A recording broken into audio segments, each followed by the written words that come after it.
Hello everyone, I'm Jazz Bhatia from Jazz Academy Panipat. This video is about the chapter of class 10, A Long Walk to Freedom. So ये एक जो chapter है ये एक autobiography में से लिया गया है, कुछ एक्सट्रैक्ट लिए गए हैं एंड इसके जो ऑथर हैं वो है Nelson Mandela. Now who is Nelson Mandela? Nelson Mandela was the first black south African president जिन्होंने बहुत सारे स्ट्रगल्स के बाद even spending years and years in the prison for the treason, so called treason, क्योंकि उनपे आरोप लगा था कि वो उन्होंने treason किया, अपनी कंट्री के साथ धोखाधड़ी करी है, तो उनको जेल में डाल दिया गया था. But during all the struggle उन्होंने साउथ अफ्रीका में फर्स्ट ब्लैक प्रेसिडेंट बनकर आए. एंड उसके बाद ये जो चैप्टर है ये एक स्पीच से स्टार्ट होती है. So we have some pointers. अब उन पॉइंटर्स को हम पहले समझेंगे बिकॉज ये जो वर्ड्स हैं ये बहुत एक्यूरेट वर्ड्स हैं. अगर आप अपने आंसर्स में इन वर्ड्स का यूज करोगे तो दैट आउटवेट योर आंसर्स. सो सबसे पहले वर्ड समझते हैं. First is apartheid. अपार्थेड और यू कैन कॉल लाइक इसके बहुत सारी प्रोनाउंसिएशन होती है. सो अपार्थेड का मतलब होता है जब कलर के बेसिस पे डिस्क्रिमिनेशन करा जाता है. For example black people, white people, coloured people. तो ब्लैक पीपल आर जो कि साउथ अफ्रीकन होते हैं, white people all the English people and coloureds are Indian. तो यहाँ पे जो कलर के बेसिस पे उनके साथ डिस्क्रिमिनेशन होता था that is called apartheid system, जो कि साउथ अफ्रीका में बहुत ज्यादा था जो व्हाइट पीपल करते थे. Second we have amphitheatre. ये जो चैप्टर जब स्टार्ट हुआ तो एक थिएटर था जहां पर नेल्सन मंडेला ने अपनी speech the. Third is dignitaries. During his inauguration ceremony बहुत सारे व्हाइट पीपल के अच्छे अच्छे प्रोमिनेंट ऑफिसर्स आए थे जिनकी बहुत अच्छी डेजिग्नेशन थी, तो they have also attended this ceremony. Next is operation. Operation is torture. तो जो ब्लैक पीपल होते थे उनपे बहुत ज्यादा टॉर्चर किया जाता था. Next we have podium, that is a stage in the amphitheater. Then is emancipation, that is मुक्ति, लिबरेशन. तो वहां पर उनको कैसे अपने जो सो कॉल्ड जो उनका वहां का सिनेरियो था उनसे कैसे उनको फ्रीडम मिली. Next is embrace, that is अपनाना. उन्होंने कैसे चीजों को अपनाया, हाउ ही एक्सेप्ट और hug the opportunity. Next is brutality. Again, brutality is the behavior done by the white people with black people. Next is profound. That meaning is गहरा, very deep impact. Then is prejudice. Prejudice is bias. तो वहां पर बहुत ऐसी situation होती थी बायस किया जाता था कि यही सही है या यही गलत है. So these are some points. अब इसके बाद we'll start with the main pointers जो चैप्टर के pointers होंगे. And if you just need to go through these pointers and आपका पूरा चैप्टर क्लियर आउट हो जाएगा. So ये जो चैप्टर है it start with the speech as I told you. So ये जो स्पीच है, ये जो इनॉग्रेशन सेरेमनी है that was on 10th of May. So please remind the date. So 10th of May, a day of South Africa, huge gathering of international leaders. तो first pointer क्या है कि जब वो एक इनॉग्रेशन सेरेमनी हुई थी वहां पे बहुत बड़ी बड़ी डिग्नेटरीज आए थे. जो लोग साउथ अफ्रीका में ऑपरेशन करते थे, जो व्हाइट पीपल ब्लैक पीपल को एक्सप्लॉइट करते थे, आज वो ही डिग्नेटरीज उस सेरेमनी को अटेंड कर रही थी. Next is inauguration ceremony was held in the union building in Pretoria. First non racial government took the charge. अब इसका मतलब क्या है कि ये जो फर्स्ट टाइम ये था कि ये सेरेमनी हेल्ड करी गई थी और एक नॉन रेशियल गवर्नमेंट बन रही थी, not on the basis of racial discrimination, कि ये नहीं था कि व्हाइट पीपल ही है. यहाँ पे नेल्सन मंडेला ने पॉलिटिकली उस वहां पर सीट्स विन करी थी, उसके बाद ही वो वहां के ब्लैक प्रेसिडेंट बने. Nelson Mandela gave speech on the victory for justice, peace and human dignity. Because वहां पर क्या था, जो Nelson Mandela during his period of facing the discrimination, उन्होंने बहुत कुछ, पहले जब वो छोटे थे तब तो उनको ये लगता था कि all this is like we are free, we don't have anyone जो कि हम पे रूल कर रहे हैं. But over the period of time जब तक वो बड़े होते गए तो उन्होंने ये चीज फील करी कि we are slaves under white people. तो जब उन्होंने फ्रीडम पाली, जब वो प्रेसिडेंट, जब वहां के प्रेसिडेंट बने, तो उन्होंने अपनी जो स्पीच थी वो पॉवर्टी पे दी, बिकॉज वहां पे बहुत ज्यादा पॉवर्टी थी, sufferings for the those people जिन्होंने बहुत ज्यादा सफर किया था।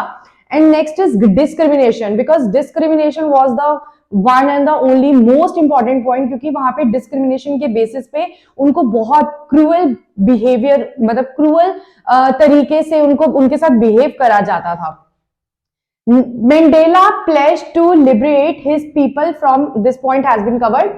Colorful shows by jet and helicopter to show military royalty took place. This is very important point. तो जैसे हमारे यहाँ पे 26 जनवरी रिपब्लिक डे पे मिलिट्री वो जो जेट्स होते हैं जब वो शोज दिखाते हैं हवा में, तो यहाँ पे भी सेम चीजें हुई थी। उनके सेरेमनी में जेट्स ने, हेलीकॉप्टर्स ने कलरफुल प्रेजेंट करा था, वहां पे शोज दिखाया था। एंड वहां पर उसका थीम क्या था? Because it shows the military loyalty to the country. अब now one thing is there कि वही मिलिट्री के लोग जो थे वो पहले इस कंट्री के लोगों को बहुत ज्यादा एक्सप्लॉइट करते थे, but as soon as Mandela chose the president of the country by election, तो यहाँ पे सब चीजें चेंज हो गई। Singing of 2 national anthems was done. वहां पे 2 नेशनल एंथम्स उस सेरेमनी में गाए गए थे। One was for the white people and the other one was for the black people. A new system that recognise the rights and freedom for all people. During his speech जो जो चीजें उन्होंने face करी थी अपने time में, even वो 30 years के लिए भी प्रिजन में रहे थे, तो उन्होंने ड्यूरिंग दैट पीरियड जो जो उन्होंने चीजें फेस करी थी, उन्होंने स्पीचेस में वो ही सारी चीजें अपनी लोगों को बताई थी कि हाउ वी सफर, अब ये चीजें हमने सफर करी थी, हम ये चीजें नहीं करेंगे, ये कंट्री जो है वो फुल फ्रीडम के साथ रहेगी without the sufferings and all. So उसके बाद Mandela remember and thank the people who sacrifice their lives in the freedom. So Mandela ने ड्यूरिंग हिज स्पीच उन्होंने उनको भी अपनी ओथ के टाइम पे उनको भी रिकॉग्नाइज करा, उनको भी याद किया, जिन्होंने, जो लोग मर गए थे, जो लोग शहीद हो गए थे और वो इस सेरेमनी का पार्ट नहीं बन पाए थे after the long walk of freedom. Author said, here the author is Nelson Mandela, because उनकी बुक से ही, उनके ऑटोबायोग्राफी से ही एक्सट्रैक्ट लिए गए हैं। सो author said in speech, courage is not the absence of fear but the victory over it. यहाँ पे उन्होंने स्पीच में एक और पॉइंटर एड ऑन किया है, जो करेज है वो कभी ये नहीं होता कि हमें किसी चीज का डर नहीं है, बट करेज का मतलब होता है कि अगर हमें किसी चीज का डर है बट हमने वी ओवर इट, तो वहां पर अपना करेज उन्होंने शो करा है। So love is a natural goodness. यहाँ पे इन्होंने एक और बात करी है कि जो लव होता है, love and hate are both expect, लेकिन यहाँ पे इन्होंने बोला कि जो प्यार होता है वो एक नेचुरल होता है ह्यूमन बीइंग के अंदर। यहाँ पे इन्होंने एक और बात करी गई है अबाउट द ऑपरेशन। तो यहाँ पे ऑपरेशन का बात क्या है कि नेल्सन मंडेला ने एक और पॉइंटर एड ऑन किया था अपनी स्पीच पे कि जो हमारे लोग हैं वो सब प्रिजन है, सब एक प्रिजन के अंदर बंधे हुए हैं। अब जो तो अप्रेस्ड हो रहा है वो तो ऑलरेडी उसके ऊपर ऑपरेशन हो रहा है, तो he is itself a prison, but जो ऑपरेशन कर रहा है वो भी एक प्रिजन के अंदर है, वो हेट प्रिजन के अंदर है, कि वो उसके अंदर कितनी नफरत भरी पड़ी है, he is not himself free with the love. तो इसलिए यहाँ पे उन्होंने एक और पॉइंटर्स एड ऑन करे थे कि जो लोग हैं हर कोई हेटेडनेस के अंदर या हर कोई प्रिजन के अंदर बंधा हुआ है। So during his speech he also exclaimed some more points. Man should try to make a balance between his duties for families and for the country and community. अब इन्होंने क्या बात करी कि हर एक इंसान के लाइफ में 2 ड्यूटीज होनी चाहिए, एक उसकी फैमिली के लिए, उसके बच्चों के लिए, उसके पेरेंट्स के लिए, और दूसरी ड्यूटी उसके पास होनी चाहिए जो अपनी कम्युनिटी और अपनी कंट्री के साथ वो डेडिकेशन दिखाए। Because black people were not allowed to perform their duties before, because कभी भी उन्होंने ये ड्यूटीज परफॉर्म नहीं करी थी, they were always under control of white people. Next point is, according to Mandela, freedom has many aspects for kids is to run and play. अब according to Mandela इन्होंने क्या बोला है कि मेरे accordingly जो फ्रीडम है वो हर किसी एज में एक डिफरेंस मीनिंग करती है। जैसे एक बच्चे के लिए उसका है कि उसको खेलने दिया जाए तो उसके लिए वो फ्रीडम है, एक एडल्ट के लिए उसकी सारी नीड्स पूरी हो, उसकी फैमिली की नीड्स पूरी हो, बट अकॉर्डिंग टू मंडेला जो रियल फ्रीडम होती है वो ये होती है कि हर एक इंडिविजुअलिटी के पास अपनी राइट्स होनी चाहिए और इक्वल राइट्स होनी चाहिए। And next pointer is Mandela join ANC जब उन्होंने पॉलिटिकली सीट्स विन करी थी। So he join African National Congress. He desired people to live with dignity and respect because again during his period of struggle उन्होंने ये देखा था कि जो ब्लैक स्किन पीपल है उन्होंने कभी रिस्पेक्टफुली नहीं रहे, कभी उनकी डिजायर्स नहीं पूरी हुई। Next he wanted the oppressor and the oppressed to be liberate. ये पॉइंटर मैंने आपको इसलिए क्लियर किया बिकॉज इसमें बहुत कंफ्यूजन रहती है, who is oppressor, who is oppressed.